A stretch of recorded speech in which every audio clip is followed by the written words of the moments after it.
The security guard blocked the iron gate, arms crossed. Behind him stood my grandfather's ranch, the land my family had owned since 1972. "Sir, you're not on the resident list," he said, scrolling through his tablet. "You're permanently banned from this property." I held up the old key. "My grandfather is dying in a hospital right now. Let me through." He didn't flinch. "Ma'am's orders. Mrs. Stillwell has all the paperwork. Turn around or I'll call the sheriff." My hands trembled, not from fear, from rage. Someone had stolen everything while my grandfather lay unconscious. They forged his signature, they took his land, and they thought a locked gate would stop me from getting it back. If you've ever dealt with HOA tyranny, comment below where you're watching from. Because I'm a corporate attorney who specializes in property law, that woman thought she had won. She was dead wrong. I woke up gasping for air at 5:47 in the morning. My apartment on the 34th floor was silent, but my heart pounded like I had been running for miles. The dream felt too real. My grandfather stood before an iron gate I had never seen, rust bleeding down its bars like old wounds.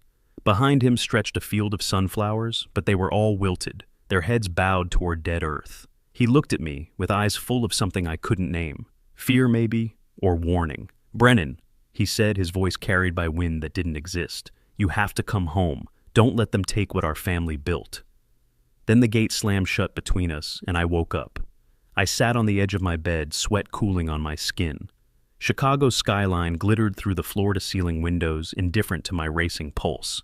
I tried to shake the images from my mind. It was just a dream.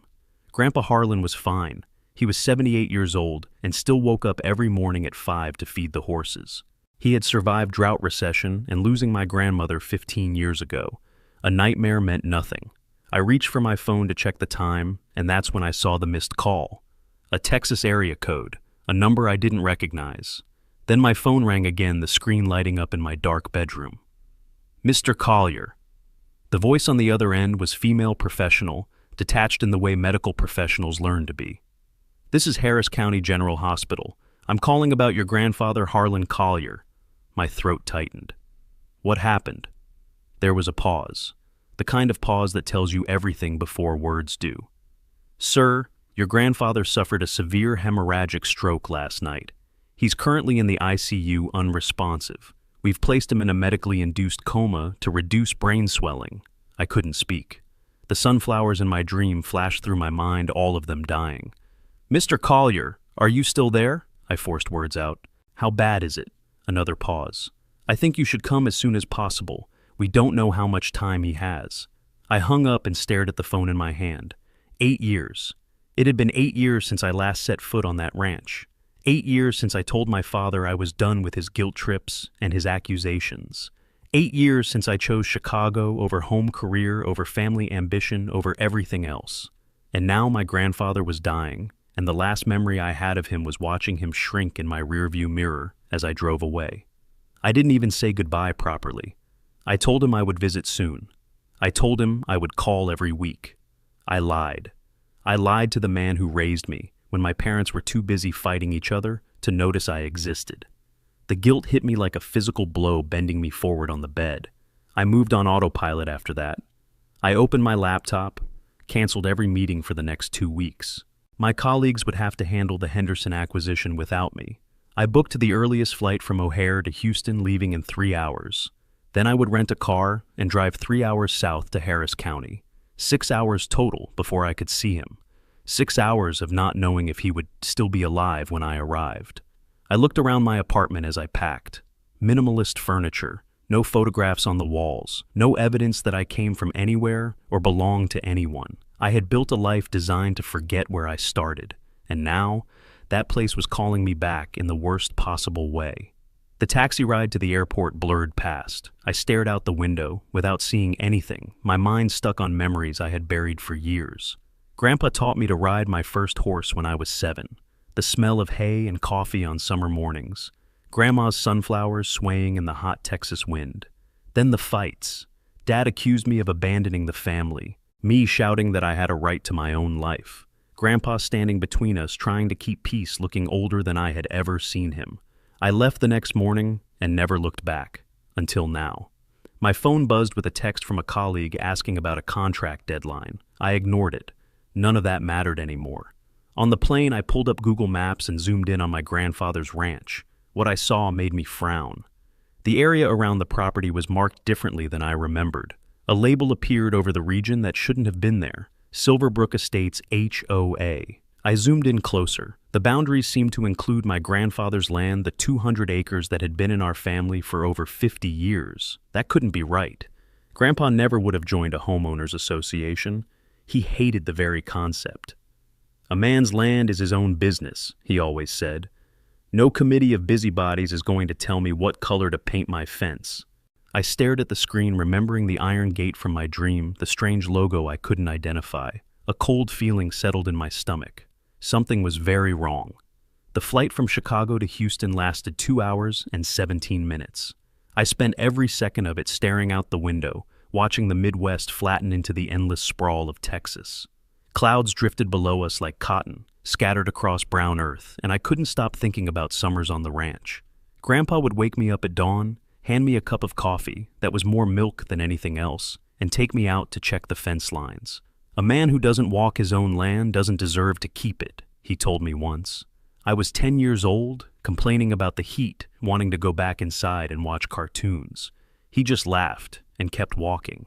I didn't understand what he was trying to teach me. I think I'm only starting to understand now.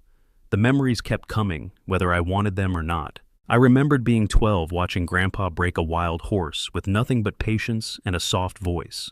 I remembered it being 16, helping him rebuild the barn after a storm tore half the roof off.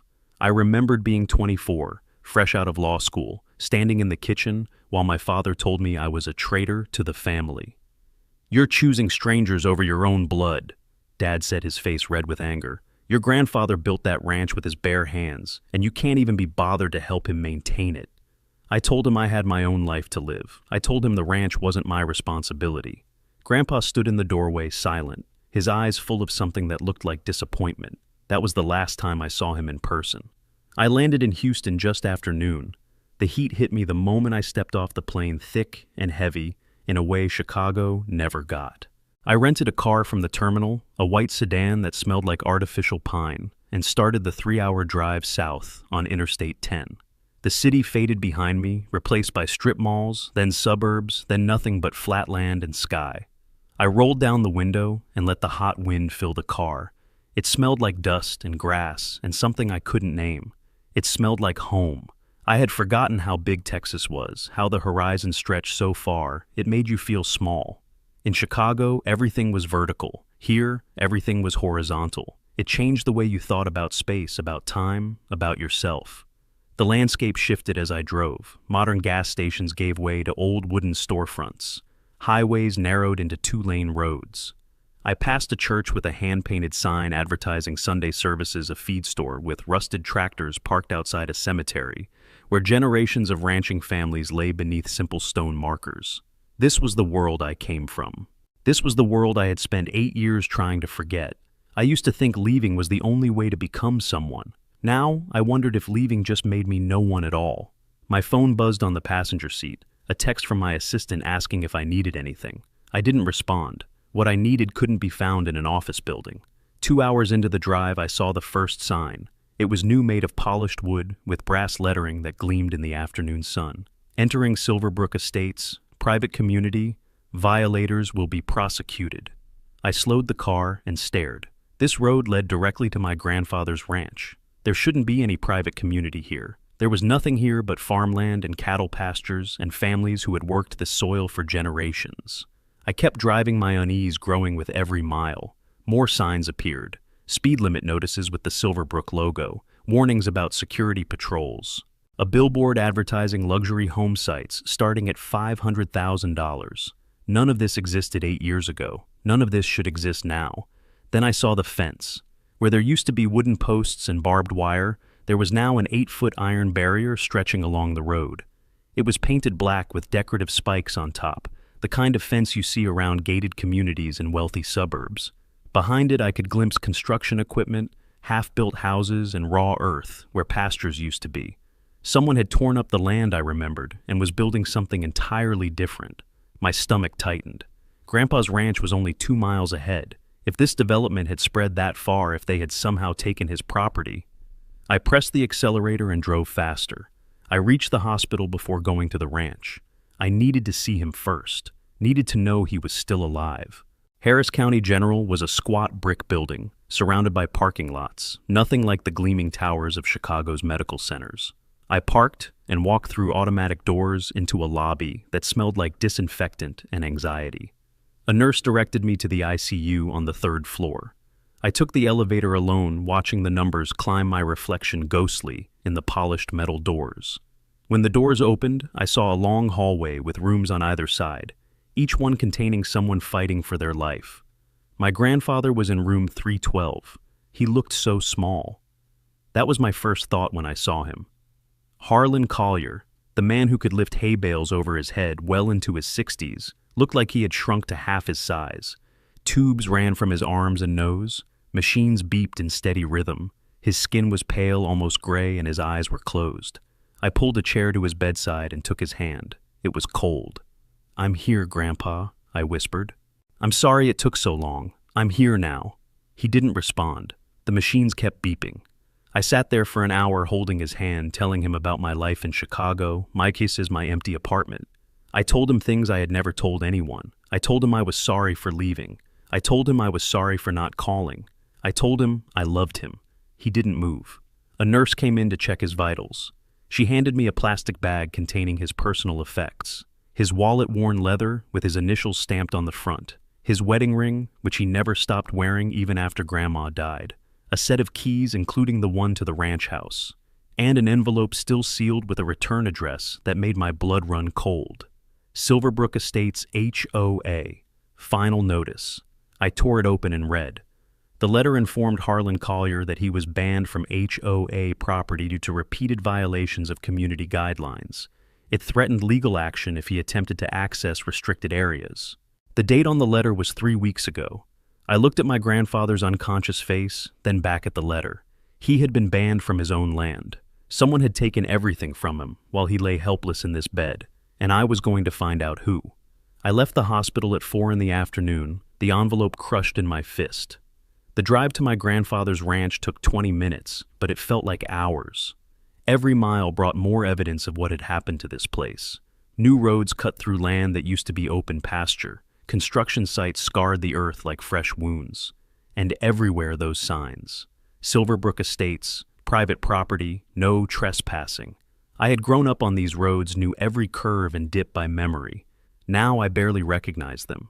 Someone had taken the world I remembered and twisted it into something unrecognizable. Someone had done this while my grandfather lay dying alone. The entrance to the ranch stopped me cold, where there used to be a wooden gate with a hand-painted sign reading, Collier Ranch established 1972. There was now a massive iron barrier, automatic, electronic, flanked by stone pillars with security cameras mounted on top. A guard booth stood to the left, occupied by 2 men in matching uniforms. The logo on their shirts matched the one on all those signs. Silverbrook Estates. I pulled up to the gate and rolled down my window. The guard who approached was middle-aged, thick-necked, with the bored expression of someone who had said the same things 1,000 times. He held a tablet in one hand and looked at me like I was already wasting his time. "Help you?" he asked, not really asking. I kept my voice steady. "I'm here to access the Collier property. My grandfather owns the land past this gate." The guard looked at his tablet, scrolling through something. Name, Brennan Collier. More scrolling. Then he shook his head. "Sorry, sir. No one by that name on the resident list. This is private property managed by Silverbrook Estates HOA. Residents and authorized personnel only." I felt my jaw tighten. There must be a mistake. My grandfather is Harlan Collier. He's owned this land for over 50 years. He never joined any HOA. The guard's expression didn't change. He had heard this before, too. According to our records, Mr. Harlan Collier voluntarily joined the association 3 months ago. All his property falls under HOA jurisdiction now. I pulled out the key my grandfather had given me years ago, holding it up so the guard could see. "I have a key to the ranch house. My grandfather gave it to me himself. I have every right to be here." The guard glanced at the key unimpressed. "That key doesn't work anymore. Locks were changed when the property was integrated into the community. He scrolled through his tablet again, and his expression shifted, not softer, harder. Sir, I'm also seeing here that you specifically are banned from this property. Permanent ban by order of the HOA president. I stared at him. Banned? I've never even been here since the HOA existed. How can I be banned? The guard shrugged. I don't make the rules. I just enforce them. You'll have to take it up with the president if you have concerns. Who is the president? I asked, my voice dropping to something colder than I intended. The guard didn't seem to notice. Mrs. Stillwell. She handles all property disputes personally. The name meant nothing to me. I had never heard it before in my life. But whoever this woman was, she had somehow taken my grandfather's land, changed all the locks, and preemptively banned me from ever setting foot on property my family had owned for generations. This wasn't a mistake. This was deliberate. This was calculated. And I was going to find out exactly what she was hiding. I want to speak with her, I said. Now. The guard shook his head. Mrs. Stillwell doesn't take unscheduled meetings. You can submit a request through the HOA website. I tried a different approach. What about the documents, the agreement my grandfather supposedly signed to join the HOA? I want to see them. The guard's patience was clearly running thin. That's confidential HOA business. Residents only. My grandfather is a resident. I'm his family. You're not on the authorized list, sir. I can't help you. I looked past him at the gate at the road beyond that led to my grandfather's house. The house where I spent my childhood summers. The house where my grandmother made apple pie every Sunday. The house where my grandfather was supposed to grow old and die in peace, not have everything stolen from him by strangers. I made a decision. I put the car in drive and started to roll forward. The guard stepped in front of the vehicle, one hand raised the other, moving to the radio on his belt. Sir, I'm going to need you to stop the vehicle. If you attempt to enter without authorization, I will call the sheriff's department and have you arrested for trespassing. His partner had emerged from the booth, now younger, bigger, with a hand resting on something at his hip. Probably pepper spray, maybe worse. I stopped the car. I wasn't stupid. Getting arrested wouldn't help my grandfather. It would only give this HOA more ammunition against me. I needed to be smarter than that. I needed to think like the lawyer I was, not the angry grandson I felt like. I took a breath and put the car in reverse. Fine, I said, keeping my voice level. I'll leave, for now. The guard relaxed slightly, his hand dropping from the radio. Smart choice, sir. Have a good day. I backed up and turned the car around, but I didn't go far. I pulled over on the shoulder of the road just outside the gate's camera range and took out my phone.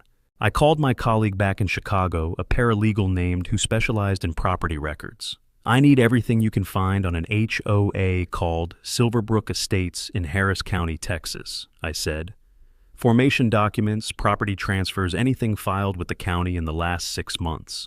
And I need background on someone named Stillwell. She's apparently the president. My colleague asked what was going on. I'm not sure yet, I said, watching the guard booth in my rearview mirror. But someone stole my grandfather's land while he was unconscious, and they made a very big mistake. What mistake? I thought about the guard's smug face, the locked gate, the ban that was waiting for me before I even arrived. They thought I wouldn't come back. I spent that night in a motel off the highway, a place with thin walls and a flickering neon sign that buzzed like angry insects. Sleep didn't come. I lay on the stiff mattress staring at the water-stained ceiling, thinking about my grandfather alone in that hospital bed, thinking about the iron gate where our wooden one used to stand, thinking about a woman named Stillwell who had somehow taken everything. Around midnight, my phone buzzed. My colleague in Chicago had come through. I opened the email and started reading, and what I found made my blood turn to ice. This wasn't just fraud. This was a systematic operation designed to steal my grandfather's entire legacy.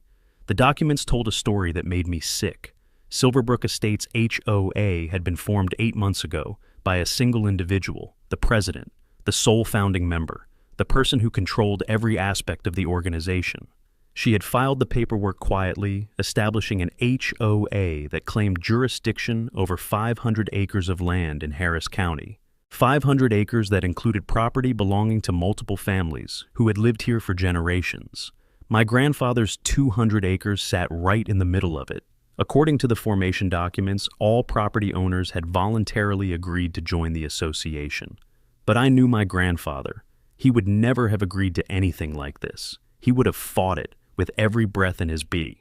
I found the document that proved my suspicion. A voluntary annexation agreement, supposedly signed by Harlan Collier, dated exactly 3 weeks ago, the same day the hospital said he was first admitted for his stroke. I zoomed in on the signature at the bottom of the page. My grandfather had distinctive handwriting developed over decades of signing checks, contracts, and Christmas cards. His capital C always had a double stroke at the top, a quirk from learning penmanship in a one-room schoolhouse back in the 1950s. The signature on this document was smooth, even almost mechanical. There was no double stroke. There was no personality at all. Someone had forged my grandfather's name while he lay unconscious in a hospital bed. And I now had proof. The next morning, I drove to the county clerk's office as soon as it opened. The building was a squat brick structure downtown, staffed by 2 clerks who looked like they had been there since the building was constructed. I requested copies of every document related to the Collier property filed in the last 6 months. The clerk disappeared into a back room and returned with a thick folder. I sat at a plastic table and started going through the papers one by one. What I found was worse than I expected. 2 weeks after the annexation agreement, someone had filed a deed amendment. The document claimed that my grandfather had transferred ownership of his entire property to something called the Silverbrook Estates Trust. The signature at the bottom matched the one on the annexation agreement. Smooth, even, completely fake. I photographed every page with my phone, then drove to my grandfather's bank. It was a small regional institution where he had kept his accounts for 40 years. The manager recognized the Collier name and agreed to help. I explained that my grandfather was incapacitated and that I suspected financial fraud. She pulled up his account history and printed the statements for the last 6 months. 3 large cash withdrawals caught my attention immediately. $50,000 each, totaling $150,000, all within the past 2 months. The withdrawals had been made in person, but my grandfather had been in the hospital during that entire period. Someone else had taken his money. "How is this possible?" I asked, keeping my voice calm even though I wanted to scream. The manager checked her records and frowned. "According to our files, we have a power of attorney on record for Mr. Collier's accounts," she said. "It was filed about 2 months ago. The authorized party is—" She squinted at her screen. Mrs. Stillwell." I felt like the floor had dropped out from under me. My grandfather would never have given that woman power of attorney. He didn't even know her. The manager looked uncomfortable. "I understand your concern, sir, but we have his signature on the authorization form. Without evidence of fraud, there's nothing I can do." I took the statements and left. The evidence of fraud was sitting in my briefcase. I just needed to put it all together. The forged signatures, the fake deed transfer, the unauthorized power of attorney, the stolen money. This woman had constructed an elaborate scheme to take everything my grandfather owned. That afternoon, I called my father for the first time in 3 years. The phone rang 4 times before he answered, and when he did, his voice was cold. "So, you finally decided to show up," he said. No greeting, no acknowledgement that his own father was dying. Just accusation the same as always. I swallowed my pride and kept my voice neutral. "Dad, I need to ask you something important. Do you know anything about an HOA taking over Grandpa's land? About a woman named Stillwell?" There was silence on the other end. When my father spoke again, his tone had changed. The anger was still there, but underneath it was something else. Fear, maybe, or guilt. "Your grandfather mentioned something a few months ago," he said slowly. "A woman came to the ranch wanting to buy his land. Offered him a lot of money. He refused. He said she didn't take it well." I gripped the phone tighter. "What happened after that?" My father sighed. "Strange things started happening. Letters showing up with threats about code violations. People he didn't know driving past the house at all hours. His mailbox was knocked down twice. Then one morning he collapsed in the kitchen," the doctor said. "But Brennan," he paused. "I don't think it was just a stroke. I think the stress killed him. I think that woman killed him just without using her hands." I closed my eyes, feeling rage build in my chest like a physical pressure. "Why didn't you tell anyone?" I asked. "Why didn't you do something?" My father laughed bitterly. "Tell who? Do what? She has lawyers, Brennan. She has connections with the county. Some people say she even has the sheriff in her pocket. I'm just a retired mechanic living on Social Security. What was I supposed to do against someone like that?" I understood his helplessness. I even pitied it. But I wasn't helpless. I had spent 15 years learning how to fight people like this woman. I had built my entire career on finding the cracks in systems designed to protect the powerful. And now I had found cracks big enough to drive a truck through. "You don't have to do anything," I told my father. "I'll handle it." He was quiet for a moment. "Be careful, son. She's dangerous." I looked at the stack of documents on my motel bed. Forged signatures, stolen money, fabricated transfers. So am I. The call came at 9 in the evening. I was sitting in my motel room organizing the evidence I had gathered into a coherent timeline when my phone rang. The hospital. My hands went cold before I even answered. "Mr. Collier." The nurse said, her voice gentle in that way medical professionals use when delivering bad news. "Your grandfather's condition has deteriorated. His vital signs are weakening. We've done everything we can, but—" She paused. "If there's anything you need to say to him tonight, might be the time." I was in my car before she finished speaking. The drive to the hospital took 15 minutes. I made it in 8. I ran through the lobby, past the reception desk, into the elevator. When I reached his room, the machines were beeping slower than before. His breathing was shallow, barely visible. I sat beside him and took his hand. It felt lighter than yesterday, as if he was already leaving. "Grandpa," I whispered, "I found out what she did. The forged signatures, the fake transfers, everything. I'm going to stop her. I'm going to get your land back." His eyes remained closed. The machines beeped their steady rhythm. I thought about all the things I should have said over the past 8 years. All the phone calls I should have made. All the visits I should have taken. I had been so busy building a life in Chicago that I forgot the life that was waiting for me here. I forgot the man who taught me everything that mattered. "I'm sorry," I said, my voice breaking. "I'm sorry I left. I'm sorry I didn't come back sooner. I'm sorry I wasn't here when you needed me." A tear rolled down my cheek and landed on our joined hands. I made my decision in that hospital room. I couldn't wait for lawyers and court dates and proper procedures. My grandfather might not survive the week. If I was going to save his land, I had to act now. I knew he kept important documents in a safe in his bedroom. His will, property deeds, insurance papers. If that woman had stolen his land, she might have taken those documents too. But maybe, just maybe, she had missed something. I needed to get into that house. I needed to find whatever evidence my grandfather had left behind. And I wasn't going to let a locked gate stop me. I called my colleague in Chicago and told her to prepare an emergency injunction request. Then I called a law school friend who worked at the FBI field office in Dallas. "I need to report a case of wire fraud, forgery, and elder abuse," I said, "and I need it on record before I do what I'm about to do." I drove to the ranch at 10 that night. The main gate was lit up, like a prison entrance, cameras sweeping back and forth, guards visible in their booth. But I didn't go to the main gate. I remembered another way in, a side entrance my grandfather used to use when he wanted to check the back pastures without driving all the way around. It was just a gap in the old fence line, hidden by mesquite trees, probably forgotten by whoever built this new development. I parked my car a quarter-mile away and walked through the darkness until I found it. The wooden posts were still there, but someone had added a chain and padlock, new hardware on old bones. I had brought bolt cutters from a hardware store in town. The chain fell away in seconds. The ranch house stood dark against the starlit sky. No lights in the windows, no cars in the driveway. But something was wrong. Even in the darkness, I could see that the place had been ransacked. The front door hung open at an angle, one hinge broken. Furniture was visible through the windows, overturned and scattered. Someone had been here before me. Someone had been looking for something. I approached slowly, my heart pounding in my ears.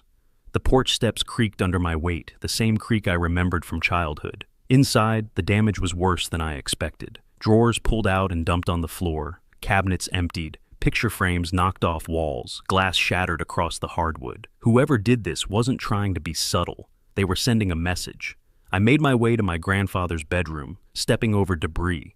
The safe was in his closet, hidden behind a panel of false wood that he had installed himself decades ago. I pulled the panel aside and felt my stomach drop.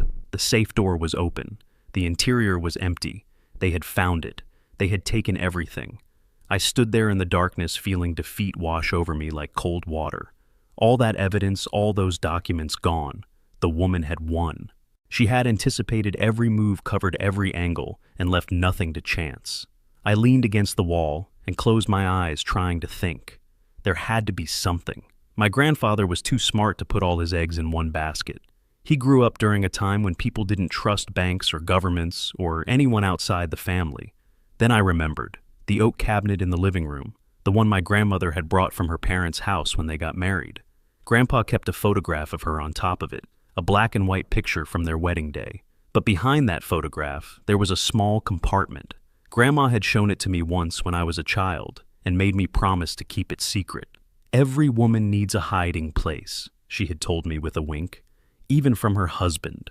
I walked back to the living room and found the cabinet lying on its side drawers spilled across the floor, but the photograph was still there face down among the wreckage. I picked it up and turned it over.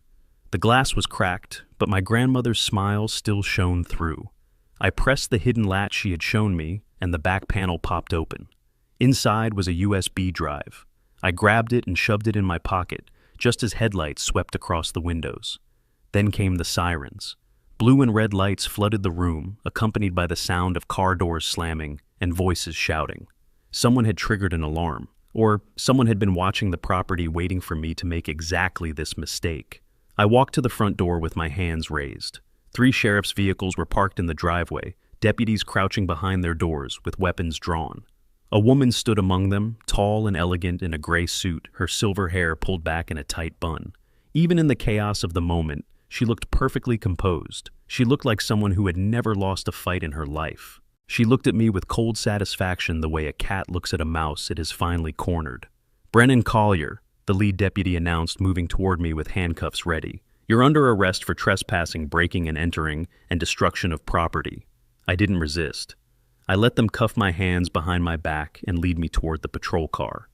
As I passed the woman, she smiled. It was a small smile, barely visible, but it carried decades of cruelty. "I warned your grandfather what would happen if he didn't cooperate," she said quietly, so only I could hear. "I gave him every chance. He chose to be stubborn, and now look where it got him." I met her eyes and held them. "You made a mistake," I said. "What mistake?" I thought about the USB drive in my pocket, the FBI contact waiting for my call, the paper trail I had already documented. "You think this is over. It's just beginning." Her smile faltered for just a moment. Then the deputy pushed me into the car, and the door slammed shut. The county jail smelled like bleach and desperation. They processed me in a room with fluorescent lights that buzzed like dying insects, took my fingerprints, my photograph, my belt, and shoelaces. But they didn't find the USB drive. I had slipped it into the lining of my jacket during the ride over a trick I learned from a client who used to smuggle documents past corrupt border agents. When they returned, my personal effects, after booking the drive, was still there, nestled against the fabric, like a secret waiting to be told. They put me in a holding cell with concrete walls and a metal bench that was too cold to sit on comfortably. I sat anyway. I had been in worse places during my career interviewing clients in prisons across 3 states. The difference was that this time I was the one behind bars. I spent the night thinking about my next moves. The evidence I had gathered was circumstantial but compelling. Forged signatures dated when my grandfather was hospitalized. A power of attorney he never would have granted. $150,000 withdrawn from his accounts while he was unconscious. And now, whatever was on that USB drive. But evidence meant nothing without the right audience. Local law enforcement was clearly compromised. The speed of my arrest, the presence of that woman at the scene, the way the deputies deferred to her without question. She had built her empire on corruption, and the foundation ran deep. I needed to go over their heads. I needed federal jurisdiction, wire fraud, bank fraud, elder abuse across state lines. These were crimes that fell under FBI authority beyond the reach of any county sheriff.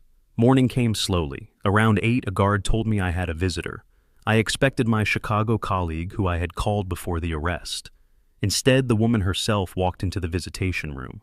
She wore a cream-colored blouse and pearl earrings, looking more like a society matron than a criminal. She sat across from me with perfect posture, her hands folded on the table like we were having tea. "Mr. Collier," she said, her voice smooth as silk over steel. "I hope your accommodations were acceptable. I understand our county facilities aren't quite up to Chicago standards." I didn't respond. I just watched her the way I watched hostile witnesses during depositions, waiting for them to fill the silence with something I could use.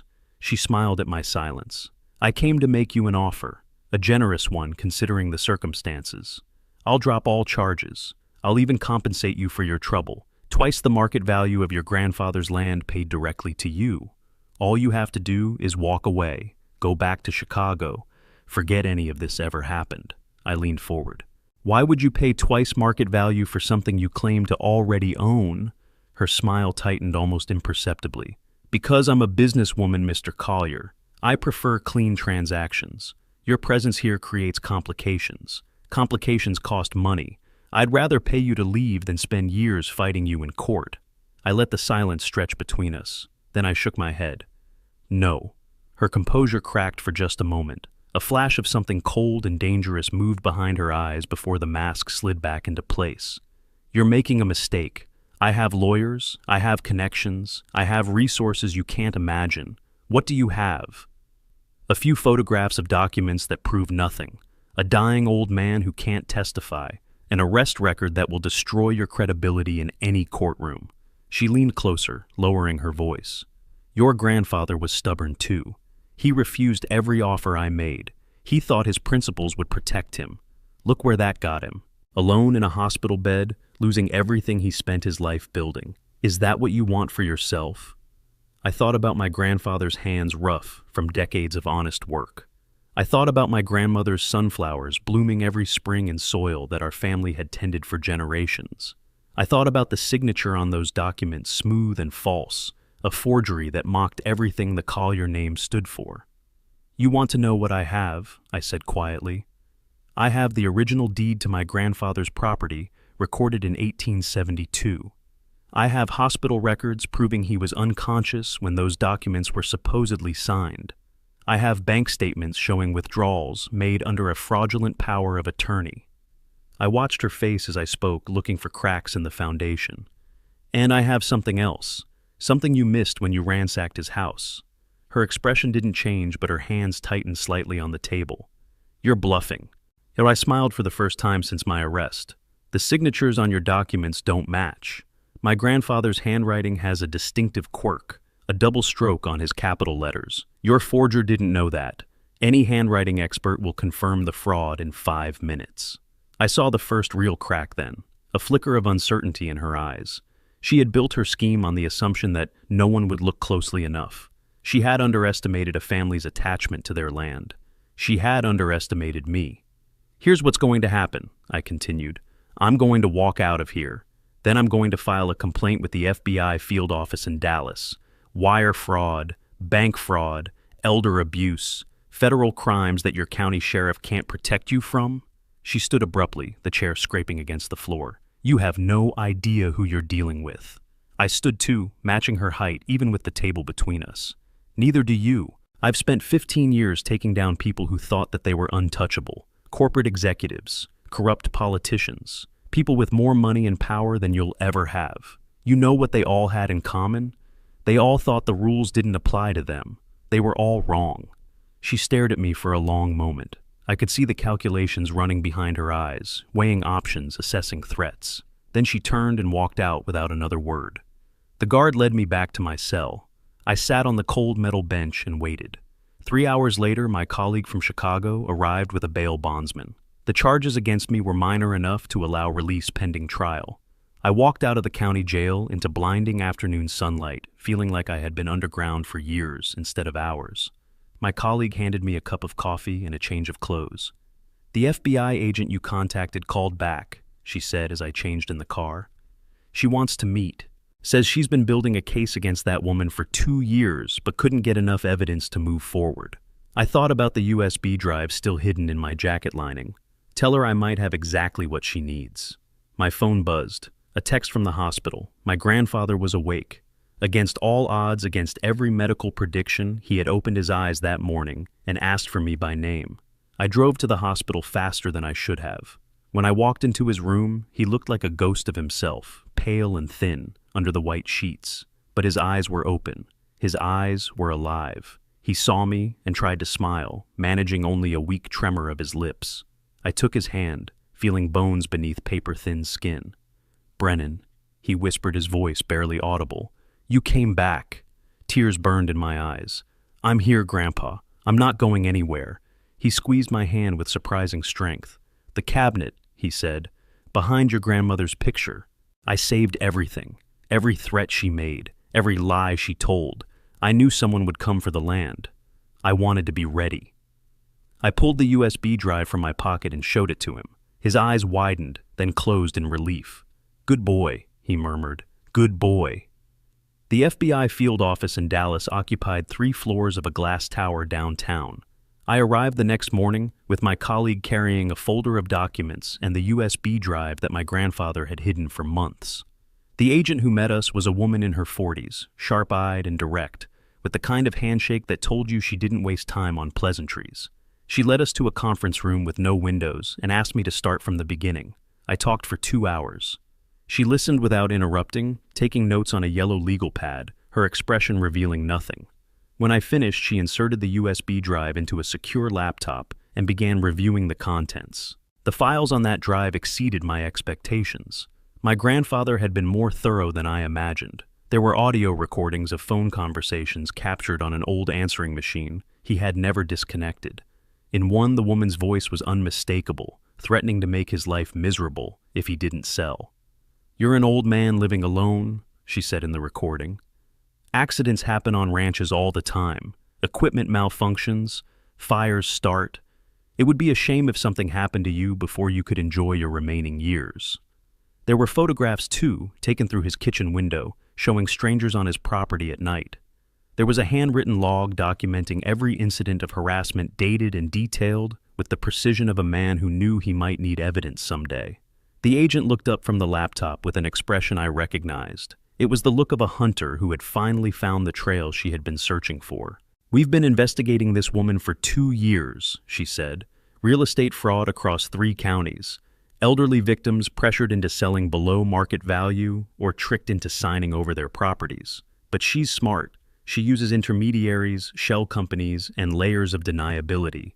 We could never get direct evidence of her involvement." She tapped the laptop screen. "This changes everything. Her voice on these recordings, her signature on documents dated when your grandfather was hospitalized. This is enough for an arrest warrant." I felt something loosen in my chest, a tension I hadn't realized I was carrying.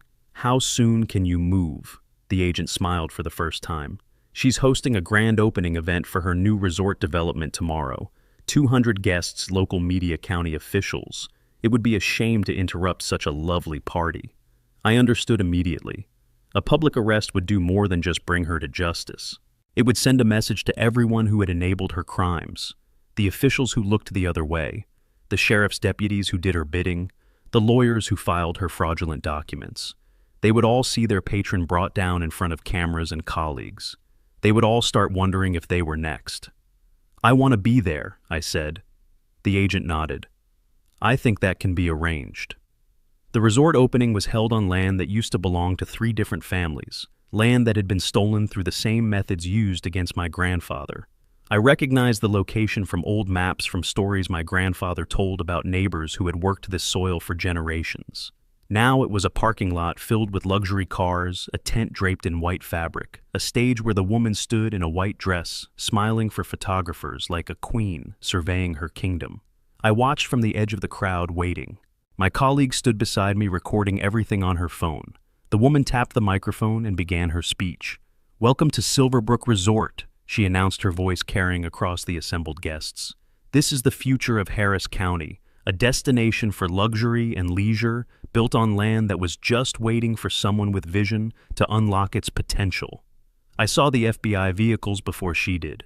Black SUVs pulling into the parking lot, agents and blue windbreakers emerging with weapons holstered but visible. The crowd noticed too, murmurs spreading like ripples in a pond. The woman kept talking, but her voice faltered as she saw what was happening. 12 agents walked through the crowd in formation, parting the guests like a blade through water. The lead agent, the same woman I had met in Dallas, stepped onto the stage. The microphone picked up every word. "Margot Stillwell, you are under arrest for wire fraud, bank fraud, forgery, and elder abuse. You have the right to remain silent. Anything you say can and will be used against you in a court of law." The woman's face went white. For a moment, she looked like she might run. Then the agents were on either side of her, hands on her arms guiding them behind her back. "This is a mistake," she shouted, her composure finally shattering. "I have lawyers. I have rights. You can't do this to me. Do you know who I am?" The lead agent's voice remained calm. "You have the right to an attorney. If you cannot afford one, one will be provided for you." The handcuffs clicked shut with a sound that echoed across the silent crowd. I watched as they led her off the stage past the photographers who had been there to celebrate her triumph and were now capturing her downfall. She saw me as she passed. Our eyes met, and I saw recognition, then rage, then something that might have been fear. I didn't say anything. I didn't need to. The evidence would speak for itself. The deputy who had arrested me at my grandfather's ranch was in the crowd. I watched her face as the FBI agents loaded the woman into a waiting vehicle. She looked pale, shaken like someone watching the foundation of their world crumble. After the vehicle drove away, she approached me slowly. "I didn't know," she said quietly. "I just followed orders. She told us you were a trespasser, a threat. I didn't know about the fraud." I studied her face, looking for sincerity or deception. I saw mostly confusion, the expression of someone who had trusted the wrong person and was only now realizing the cost. "You should have asked more questions," I said. "When someone tells you to arrest a man for entering his own family's property, you should wonder why." She nodded, accepting the rebuke. "I'm sorry. About your grandfather. About all of it." I thought about telling her that sorry wasn't enough, but I had bigger things to focus on. The legal aftermath unfolded over the following weeks. Federal prosecutors filed 17 counts against the woman, including wire fraud, bank fraud, forgery, conspiracy, and multiple counts of elder abuse. The evidence from my grandfather's USB drive, combined with the documents I had gathered, painted a picture of systematic predation spanning years. Other victims came forward once they heard about the arrest. Families who had been too scared to speak. Elderly landowners who had signed documents they didn't understand. The case grew larger with each passing day. When the final charges were tallied, she faced 18 to 37 years in federal prison with no possibility of early parole. The Silverbrook Estates HOA was dissolved by court order. All property transfers executed under fraudulent pretenses were reversed. My grandfather's land was restored to the Collier family, free and clear of any encumbrance. 2 weeks after the arrest, my grandfather was moved from the ICU to a recovery ward. The doctors called it remarkable. A man his age with a stroke that severe should not have survived. But Harlan Collier had never done what he was supposed to do. He had built a ranch from nothing, raised a family through drought and recession, buried a wife, and kept living. He was not going to let a blood clot in his brain be the thing that finally stopped him. I visited him every day, bringing coffee from the diner in town that he had loved since before I was born. We didn't talk much at first. He was too weak, and I didn't know where to start. But slowly, as his strength returned, the words came easier. I knew she would come for the land eventually. He told me one afternoon, his voice still rough, but growing stronger. Women like her, they see something they want, and they don't stop until they get it. I watched her do it to the Hendersons first, then the Muellers. Good families been here for generations, just like us. She found their weaknesses and exploited them. Debt, illness, family disputes, anything she could use as leverage. He paused to take a sip of water, his hand trembling slightly on the cup. When she came for me, I knew I had to be ready. So I started documenting everything. Every phone call, every threat, every stranger who showed up on my property in the middle of the night. I knew that someday someone would need that evidence.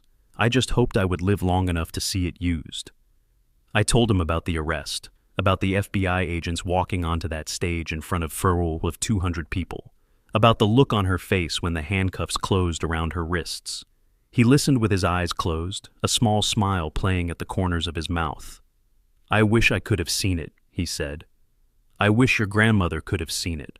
She always said that woman would get what was coming to her eventually. She just didn't think it would take this long." I squeezed his hand. "It's over now, Grandpa. The charges are filed. The HOA is dissolved. Your land is yours again, free and clear." He opened his eyes and looked at me with an expression I couldn't quite read. It was never about the land, Brennan. Not really. It was about what the land represents: family, history, roots, things that can't be measured in acres or dollars. My father arrived at the hospital 3 days later. I saw him in the hallway before he saw me standing outside Grandpa's door with his hands in his pockets, looking smaller than I remembered. We hadn't spoken since that phone call, and the years of silence between us hung heavy in the air. He looked up when he heard my footsteps, and for a moment neither of us knew what to say. Then he cleared his throat. "I heard what you did," he said. "The FBI, the arrest, all of it." I nodded, waiting. He struggled with the words, his jaw working like he was chewing something tough. "I should have done more. When all this started, when your grandfather first told me about that woman, I should have fought harder." His voice cracked slightly. "I was scared, Brennan. Scared of her lawyers. Scared of her connections. Scared of losing." He looked at me with eyes that held more vulnerability than I had ever seen. "You weren't scared.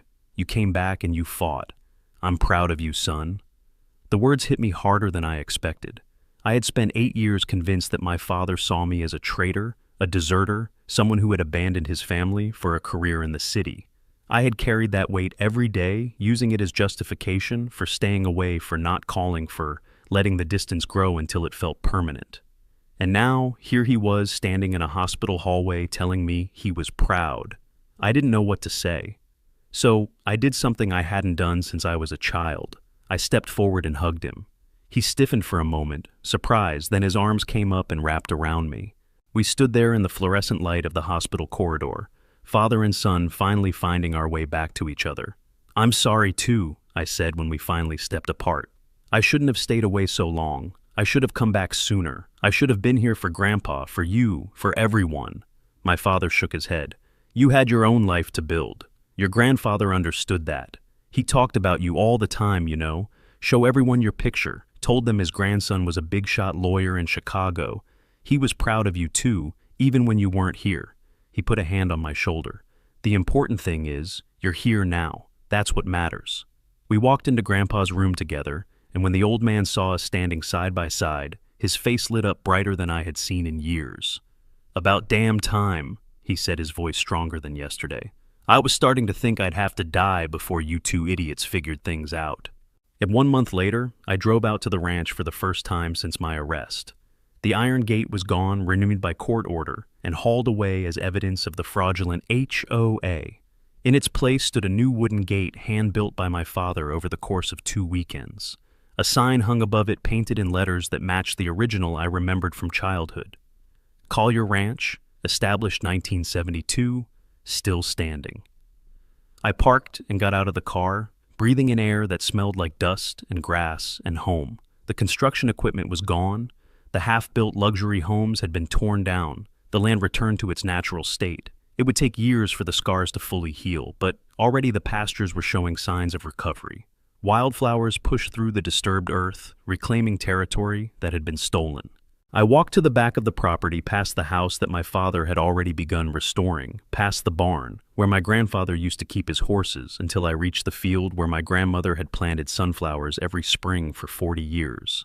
The field had been neglected since her death, overgrown with weeds and volunteer crops, but someone had been working here recently. The weeds were cleared, the soil was turned, and in neat rows stretching toward the horizon, young sunflower plants were pushing up toward the sky. My father came up behind me, wiping dirt from his hands. "Planted them last week," he said. "I thought Grandpa would like to see them when he's strong enough to come home." I looked at the tiny green shoots barely visible above the dark earth. "He'll love them." We brought Grandpa home on a Sunday afternoon in early June.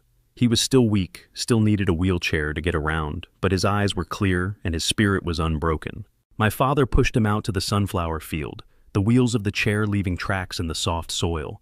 I walked beside them, 3 generations of Collier men, standing together on land that our family had fought to keep.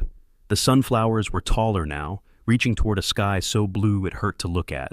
Grandpa sat in silence for a long moment, taking it all in. Then he reached out and touched one of the plants, his weathered fingers gentle against the green stalk. "Your grandmother would have loved this," he said quietly. "She always said sunflowers were proof that good things keep reaching for the light, no matter how hard the world tries to push them down." I thought about everything that had happened: the forged signatures, the stolen money, the iron gate and the armed guards, and the woman who thought she could take whatever she wanted. I thought about my grandfather lying in that hospital bed fighting for his life, while vultures circled his legacy. And I thought about this moment standing in a field of sunflowers, with my father and grandfather watching the sun set over land that would stay in our family for another generation. "What will you do now?" my father asked me. "Go back to Chicago." I looked at the ranch house in the distance, the barn that needed new paint, the fences that needed mending. I looked at my grandfather's weathered face, my father's hopeful eyes. I looked at the sunflowers reaching toward the fading light. "No," I said. "I think I'm going to stay for a while. This is home." Grandpa smiled and squeezed my hand. The sun dipped below the horizon, painting the sky in shades of gold and orange. And the sunflowers turned their faces toward tomorrow. I breathed in the scent of the earth, rich after the spring rains, and felt the weight of the past months lift. For the first time in years, I wasn't thinking about contracts or courtroom battles. I was thinking about the rhythm of this land, its quiet strength and how it had survived storms, neglect, and greed. The sunflowers swayed in the evening breeze, their golden heads catching the last light. Staying wasn't just about the ranch, it was about tending something bigger than myself, with roots deeper than ambition. I would repair barns, restore pastures, and plant a few more sunflowers as reminders of resilience. My father clapped a hand on my shoulder, bridging the years between us. Grandpa leaned back in his wheelchair, scanning the horizon with pride. "We have work to do," he said with a wink, and I smiled. For the first time in a long time, I felt like I was exactly where I belonged.